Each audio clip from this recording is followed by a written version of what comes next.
অতিরিক্ত ঠাট্টা মশকরা করা উচিত নয়। সব কিছুতেই যদি হাসি ঠাট্টা হয় তাহলে মানুষ ভাববে আপনি গুরুত্বহীন। কাজের চেয়ে বেশি কথা বলা ঠিক না। যারা অনেক বলে কিন্তু কিছু করে না তাদের কেউ গুরুত্ব দেয় না। কাজের মানুষ চুপচাপ, কথার মানুষ ফাঁপা। নিজেকে বারবার ছোট করা উচিত নয়।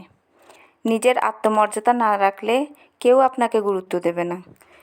দায়িত্ব না নেওয়া বা পালিয়ে যাওয়া ঠিক না। যে মানুষ দায়িত্ব নিতে ভয় পায় কিংবা সমস্যা দেখলেই পালায় তাকে কেউ সিরিয়াসলি নেয় না। দায়িত্ববোধ মানুষকে শ্রদ্ধার জায়গায় পৌঁছে দেয়। সবসময় অন্যদের খুশি করতে চাওয়া ঠিক না।